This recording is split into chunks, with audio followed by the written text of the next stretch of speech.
So you guys kept asking, and I also have this sudden urge to figure out what the hell kind of games are actually out there. Seriously, I'm just compiling what I found, so if there's wrong info, it's basically because I'm kinda dumb, alright?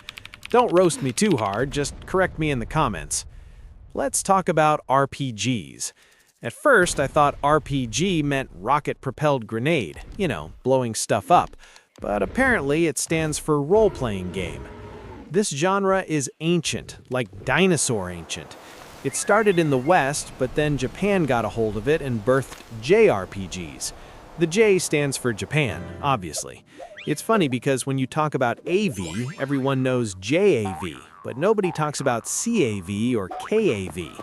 Anyway, Japan is great at branding.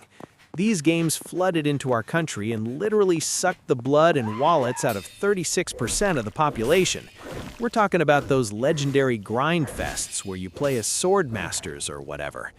Basically, you become a character in a virtual world. You can be anything: an assassin, an elf, a cop, a hobo, or even a wizard who thinks he can take on the entire spiritual world solo. The main thing is the story. Every game follows the current meta. Demon King exists, you are the hero, you wake up with amnesia, you go find yourself, and suddenly, boom, you awaken some god-tier power. It's like every trashy novel plot ever written.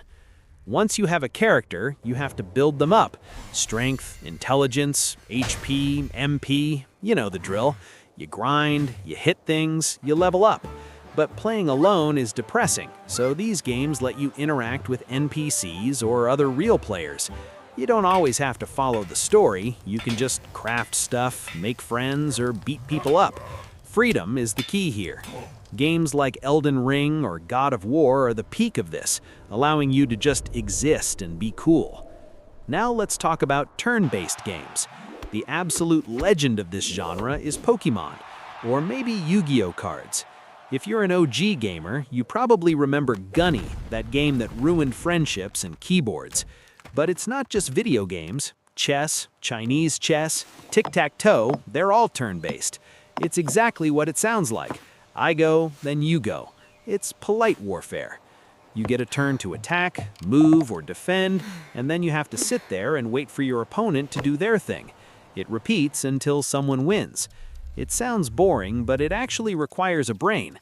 Back in the Gunny days, you had to calculate wind speed and angles like a math professor just to hit a shot. It's super stressful in a quiet way. The distinct feature here is time. You can sit there, sip your coffee, and plan your move. You don't need the reflexes of a ninja.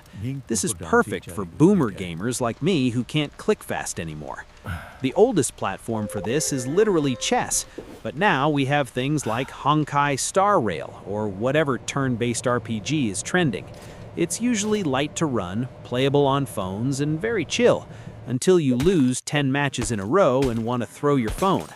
Then you have the complete opposite, RTS, or real-time strategy. This is for people who hate waiting. Everything happens at once. Nobody waits for you. You have to build, fight, and manage resources simultaneously. It requires high IQ and extremely fast hands. You have micro, controlling individual units, and macro, building the economy. Think Age of Empires or StarCraft. If you blink, your base is gone. It's basically Anxiety, the game. Speaking of RTS, let's talk about its rebellious child, MOBA, Multiplayer Online Arena. It's basically RTS, but lazy because you only control one character. It got so popular, it became its own thing. Remember League of Legends, LOL? Yeah, that's the king. Or Dota 2 for the hardcore masochists. The goal is simple: destroy the enemy's big building. Usually it's 5v5. Compared to RTS, they cut out the resource management headache so you can focus entirely on fighting and showing off. This leads to the Yasuo syndrome, where you try to be flashy, go 0-10 and blame your jungler. It's less about strategy and more about mechanical skill and not tilting off the face of the earth. This genre is everywhere, especially on mobile. Arena of Valor, Lien Quan, is huge in Vietnam. Mobile Legends is there too. Wild Rift came out trying to be LOL on the phone, but I feel like it kind of flopped because everyone was already addicted to Arena of Valor. MOBA is currently dominating the world. The tournaments are massive. People ask when LOL will die. Probably when Faker retires. Actually, even if Faker retires, the addiction is too strong. It's a game designed to make you angry, yet you queue up for another match immediately. It's a toxic relationship, really. You hate your teammates, you hate the enemy, but you love the plus 25 LP. It's the perfect cycle of suffering and dopamine. Next up is FPS, first-person shooter. I know all of you have tried this. You see the world through the character's eyes, you see a gun, you see hands, but you never see your own legs, which is weird if you think about it too hard. Some people get motion sickness, but for the rest of us, it's pure adrenaline. There are two main vibes here. First, the high-speed, sweaty gameplay where you need godlike reflexes. If you miss a pixel, you're dead. This is your CSGO, your Valorant. It's all about clicking heads. Then there's the slower, story-driven FPS where you solve puzzles and shoot zombies, which is more for the chill crowd or horror fans. The weapons range from pistols and rifles to bazookas, but it's not just guns. You can use knives, grenades, or even just slap people. The strategy is deep too. Faking a side attack, using smoke grenades, flashing your own teammates by accident. It's an art form. In games like Valorant, you have magic abilities too, which makes it even more chaotic. There's always a controversy with FPS games, especially in the US, because people think it teaches you how to use guns, but honestly, most of us just panic spray at the floor. The developers try to make it realistic with recoil and physics, but at the end of the day, we're just running around virtual maps trying to increase our KD ratio so we feel better about ourselves. Now for simulation games. This is for people who want to work a job inside a game. You simulate real life. You can be a pilot, a city builder, a farmer, or manage a restaurant. Basically, anything you do in real life to survive, you can do here for fun. The goal isn't usually to win, but to just manage stuff.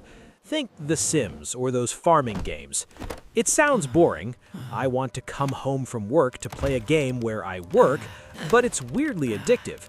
You get to play God. You control the economy, the environment, and the people. It's chill. It's not like FPS where you scream at the screen.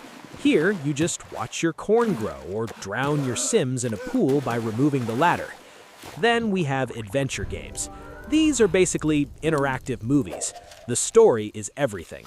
If the plot sucks, the game dies. You explore maps, solve puzzles, and talk to NPCs to find clues. It's like reading a book, but you have to do chores to turn the page. It's great if you want to get lost in a world, but terrible if you have a short attention span. And let's not forget sports games. FIFA, NBA, racing. It's just real sports, but for people who are too lazy to go outside. FIFA, or FC Online now, is huge here. But let's be real, it's a gacha game in disguise. You spend real money to open packs hoping to get messy, but you get some random guy from the 3rd division. It's gambling, guys, pure gambling. Puzzle games. Why do we do this to ourselves? Sudoku, Minesweeper, Tetris. It starts easy, makes you feel smart, and then level 50 hits and you feel like the dumbest person alive. It burns your brain RAM, yet we play it to prove our intellectual superiority. It's purely for the ego. Look at me, I solved this logic puzzle. Nobody cares, bro. Then there are fighting games. Street Fighter, Mortal Kombat, Tekken, 1v1, deplete the health bar. In theory, it requires combos and timing. In reality, you just mash all the buttons and hope something cool happens. And don't get me started on stealth games like Hitman. You sneak around, assassinate someone, and then stand next to the body saying, "Must have been the wind." The AI is hilariously stupid. Horror games fall into the thrilling category. Why pay money to almost have a heart attack? I don't get it. Jump scares, dark corridors, creepy sounds. It's for streamers who want to scream for views. Honestly, nowadays, genres are all mixed up.